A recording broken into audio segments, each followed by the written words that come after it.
Vamos a ubicarnos en tiempo, en lo que vamos de este siglo, en estos 20 años. La primera gran pandemia que nosotros tuvimos conocimiento con efectos globales fue en el 2004, la famosa gripe aviar, que también se originó en China, y después el SARS y el MERS del 2012, que también vienen de allá. Estas son, por ahí tenemos unas tablitas y las puede ir poniendo la producción, por favor. Esto es algo muy interesante porque son enfermedades zoonóticas, que quiere decir que se generan por la interacción del ser humano con animales y esto provoca los contagios. Estas pandemias, como la gripe aviar, provocó una pérdida en ese momento de 500,000 millones de dólares, que es lo que equivale a lo que se pierde en el mundo por el cambio climático, ¿sí? Pero aquí hubo algo. Después del 2012 hubo monitoreos previos al 2012 de todas estas enfermedades y se dejó de monitorear. ¿Y qué eso es lo que pasó? Que al dejarse de monitorear, evidentemente ya no se tuvo foco en aquellas enfermedades zoonóticas que podían volver a afectar a la humanidad. Y el famoso guiso de murciélago ahora tan concurrido, que se dio justo hace poquito, hace un año se dio el primer paciente en China del COVID-19 y ahora estamos viviendo las consecuencias económicas por esa falta de monitoreo. Y esto es muy importante. Las organizaciones, tanto gubernamentales al interior de los países como internacionales, como que se confiaron y dejaron de poner ojo en este tipo de pandemias. ¿Y qué es lo que pasó? Bueno, tenemos las afectaciones que todo el mundo conocemos.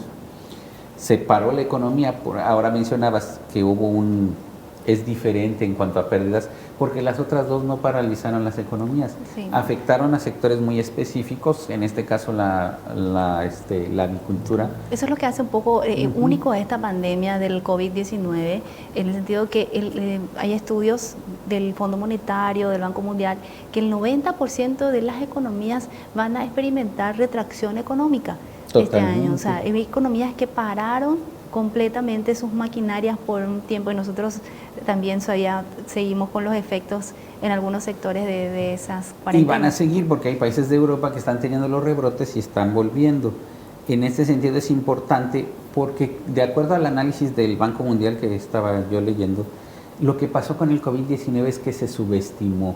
Se pensó que iba a ser localizado y focalizado como las dos anteriores, que básicamente fueron en Asia y por un grupo muy específico, que eran aves en los dos casos.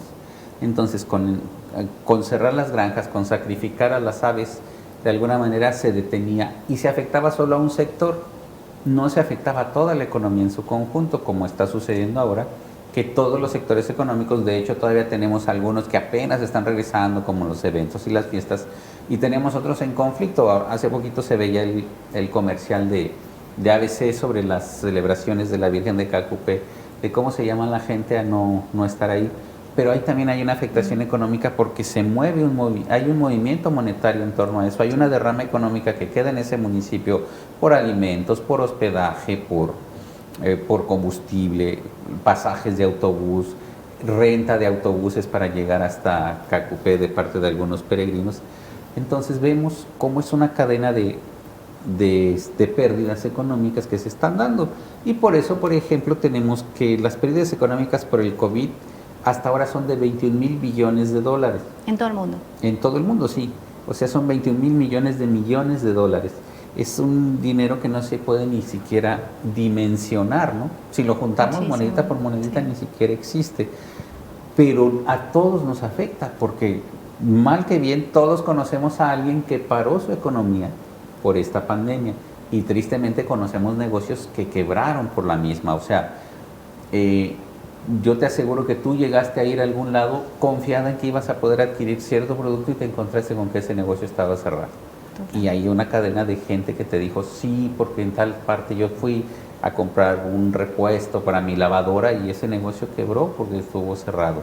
O telas, servicios de alimentación, mucha gente. Y lo que viene después también, quedó. Miguel, que es ¿sí? La gente que ha quedado sin empleo, los negocios que tuvieron que cerrar definitivamente, porque hay muchos negocios que cerraron definitivamente y hasta ahora podemos ver cientos de locales. En los microcentros de Asunción es triste ver locales que están con los carteles se alquila, se vende, se alquila, están llenos. Esto se sigue viendo, muchísima gente que ha quedado sin empleo y el nivel de pobreza que sí o sí va a tener un impacto. Evidentemente las clases más desfavorecidas e incluso la clase media va a tener un bajón porque la clase media en Latinoamérica vive en una tablita muy frágil.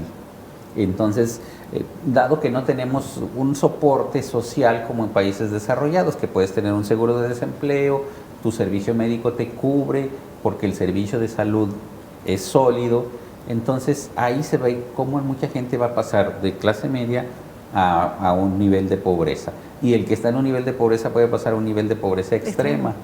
Sí. Y además aquí con la carencia de servicios que vivimos en Paraguay, que no podemos siquiera tener agua corriente en muchas zonas todos los días debido a fallas estructurales. Y esto me da, que acabas de decir, da punto a otra cuestión. Ahora mismo, si vamos a la otra tablita, para prevenir enfermedades zoonóticas en el mundo se necesitan 3.400 millones de dólares al año. Eso sería una cobertura. Y ahora hay solo 13 países que invierten en ello 220 millones de dólares al año, destacándose Alemania, China y la India. Bueno, China por razones obvias, ¿verdad? Alemania porque fue de los que lideraron la recuperación económica y de los que lideran también la prevención y la reactivación, tanto nacional como internacional en cuanto a su contexto europeo. Desgraciadamente nosotros en Latinoamérica no tenemos esa infraestructura como para poder invertir y soportar, porque en primer lugar tenemos, uno, las urgencias, que ya hablabas de ello, de la pobreza, que es un mal endémico en Latinoamérica, y también tenemos otro problema, las agendas políticas. El gobernante latinoamericano vive entre su periodo de gobierno y el interés de que su partido o él mismo pueda repetir. Entonces, eso hace que las acciones, como no contamos con servicios civiles de carrera que digan, bueno, y políticas de Estado que digan, de aquí a 30 años el Ministerio de Salud se va a abocar a un periodo de investigación con un equipo designado, que de hecho ni siquiera tenemos un equipo designado de investigadores. Ahí vemos las carencias y no es que digamos solo paraguayos, podemos hablar en Latinoamérica general. En Latinoamérica en general. Y también hay, por ejemplo, presidentes como Bolsonaro, que en lugar de preocuparse y ocuparse, insulta a las personas, ¿no? Y usa adjetivos que ya no viene al caso recordar, pero si tenemos esa visión política con el líder del país más grande y más poblado de América Latina, ¿qué podemos esperar en la región? En la región no vamos a poder esperar grandes resultados, porque en primer lugar, una de las consecuencias que fue que la pandemia tomó desprevenidos a los líderes y después actuaron con pánico. Gran parte de ese frenazo económico se dio por el pánico, porque no se hizo un análisis claro de decir, bueno, ¿qué podemos parar? ¿Qué no podemos parar? Y lo que optaron fue encerrarnos a todos a nuestra casa, pero no hubo suficientes campañas de educación o de prevención por ese descuido y ese dejar pasar. Hoy en día las enfermedades viajan mucho más rápido por los propios medios de comunicación que tenemos. Ahora, bueno, se están tomando precauciones en los aeropuertos, etcétera, etcétera, pero si se hubiera prevenido, si hubieran hecho acciones los gobiernos para detener lo que es la pandemia, hubiéramos podido salvar el 80% de lo que ya se ha perdido en materia económica. Quiere decir que el impacto hubiera sido mucho menor y no estaríamos en esta cuesta arriba, todos los países del mundo con pérdidas en su Producto Interno Bruto, caídas económicas, endeudamiento. Últimamente en Paraguay tenemos la discusión, de acuerdo a lo que dijo el Fondo Monetario Internacional, de si para el 2024 se puede volver al estándar de 1.5 de déficit fiscal. Pero hoy nos amanecemos con que ya se aprobó otro endeudamiento con el Banco Interamericano de Desarrollo de 200 y tantos millones de dólares. Entonces estamos como en una oleada de que todavía no sabemos qué va a suceder y qué se va a hacer. Incertidumbre, porque ha pasado tantos meses, tanto tiempo ya y no hay algo definitivo sobre la vacuna, que es lo que el mundo está esperando y lo que va a dar un poco de calma y tranquilidad también a los mercados, a las economías globales y mundiales. Sí, los dos anuncios que se han hecho de las vacunas han hecho que los mercados globales, de hecho muchos dicen que la de Pfizer que se anunció en Estados Unidos, guardaron la noticia hasta después de las elecciones por el factor Trump. Pero evidentemente también tenemos que entender que vivimos ya en una época de pandemias, que esta es una de las que van a venir.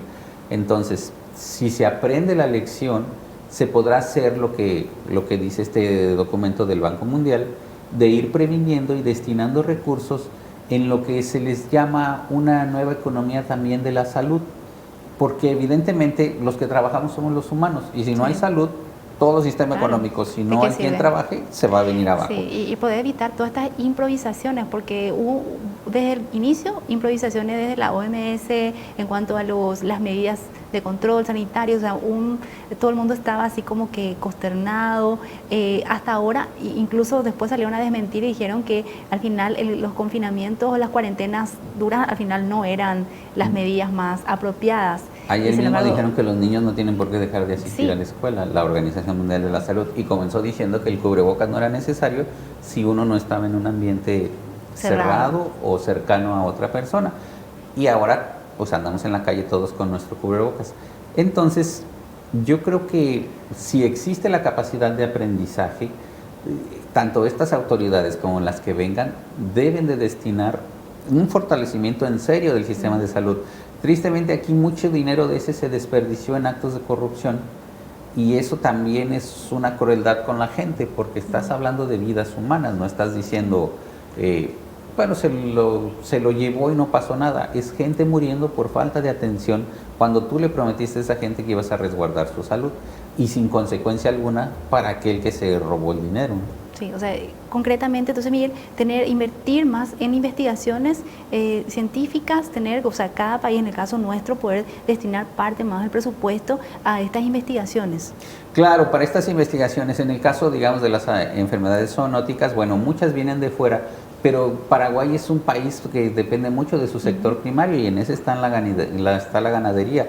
Entonces, sí buscar la manera de tener un centro de investigación, un equipo de investigación, o formar bloques regionales, pedir en el Mercosur el impulso para un instituto de salud regional que monitorea a los países del bloque, y evidentemente con la Organización Panamericana de la Salud, con la Organización Mundial de la Salud, para que este tipo de pandemias ya no nos tomen desprevenidos y no sigan provocando grandes pérdidas económicas. Es una tarea por hacer, es un aprendizaje también. Sí. ¿Qué te parece una reserva también para casos de emergencia? En el caso, por ejemplo, Chile, sé que tienen ellos un fondo de emergencia, una reserva para este tipo de situaciones, porque en este caso nosotros nos tocó salir a endeudarnos. Claro, hay países que tienen fondos para prevención de desastres, y se aplican conforme van sucediendo las cosas. Evidentemente la economía de Chile es más organizada. Justo en el programa de la semana pasada eso comentábamos con Gladys, que Paraguay tiene una gran oportunidad en cuanto a la administración y manejos de datos con la nueva economía que está creando el COVID, y que Chile es el primer ejemplo en América Latina que tiene un sector económico y corporativo que se dedica a ese procesamiento con alta tecnología. Tenemos que aprender de los que hacen las cosas bien, porque es como en todo, no podemos repetir los mismos errores, porque en este caso los errores cuestan vidas humanas, precarizan a la sociedad, precarizan los servicios que de por sí aquí en Paraguay ya son precarios. Entonces vamos también dejando de ser atractivos para la inversión si nosotros no tenemos sistemas organizados. Y como tú lo dices, la gente, los inversionistas, los capitales se van a fijar en los países de la región que están tomando medidas, y nosotros, como dijo Roa Bastos, volveremos a ser esa isla rodeada de tierra en materia económica, porque ahora se están abriendo muchas oportunidades de inversión y tenemos que ofrecer algo bueno para que los capitales lleguen. En el tiempo, Miguel, comparado justamente a otros eventos similares, otras pandemias, ¿cuál ha sido lo más fuerte con lo cual podemos comparar el COVID-19? Bueno, en el tiempo se compara con lo que se dio a conocer como gripe española a principios del siglo XX, que causó millones de muertos. Pero en aquel entonces, tanto por desconocimiento y por cuestiones de comunicación, fue más fácil contener la pandemia porque la población no se desplazaba con la facilidad que se desplaza ahora. Y estábamos hablando también de un siglo en pleno progreso. Se acaba de terminar la Primera Guerra Mundial, socialmente había muchos cambios, era lo alto de lo que se puede conocer como la revolución industrial, la maquinización tanto agrícola como en el transporte, el automóvil. Había muchos factores económicos que dieron oxígeno a esas economías. Después vino la Segunda Guerra Mundial y las guerras siempre traen avances tecnológicos y económicos porque se mueve muchísima plata en lo que es los pertrechos y la economía de guerra.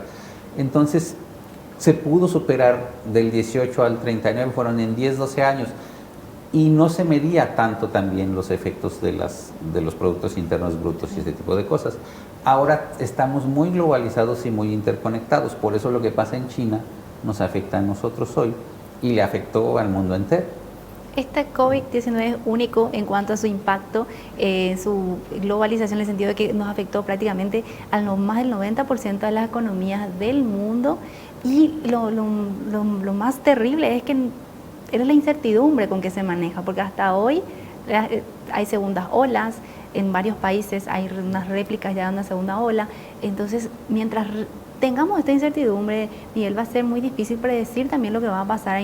Bueno, hay proyecciones que dicen que la economía, nuestra economía en particular, va a crecer entre 3.5 4% el próximo año por efecto rebote, pero esto también queda como que no es tan certera. No se puede hablar de una certeza en estos momentos donde todavía hay mucha incertidumbre en otros países del mundo donde está nuevamente esta segunda ola. No podemos tener una certeza porque también nosotros tenemos dependencia de otros factores de otros países del mundo. Hay otro documento interesante que habla sobre esta recuperación económica tanto en China como en la India, pero nosotros tendríamos que estar, de hecho, debería de haber también un equipo económico que esté buscando oportunidades en medio de esta pandemia, un monitoreo de qué están necesitando otros países y qué les puedo yo dar, qué les puedo yo ofrecer. ¿Para qué? Para atraer esos capitales. Oportunidades, capitalizar. Oportunidades, pero esta observación tiene que ser desde el ámbito económico y educativo, porque sin educación de calidad y recursos humanos de calidad, muchas inversiones se nos pueden ir. Entonces, yo creo que la oportunidad para el Paraguay también es muy buena. No todo es tragedia dentro de esto, hay oportunidades, pero la clase política es la que tiene que definir, el gobierno tiene que dar los lineamientos para sentarse con los empresarios y decir, bueno, señores, en este barco estamos todos. Tiene que marcar la hoja de ruta. Exacto, porque ya ha habido quejas del sector empresarial de cómo es posible que el déficit fiscal hasta el 2024, o sea, va a pasar una elección presidencial, va a llegar un nuevo gobierno que puede agarrar esa misma formulita del endeudamiento, pero ahora ¿para qué? ¿Para financiar qué? ¿O para quedarse con qué? Entonces, eso es lo que tenemos que redefinir, las políticas, tanto educativas como laborales, como económicas, para darle bienestar a la población y aprovechar oportunidades. Excelente.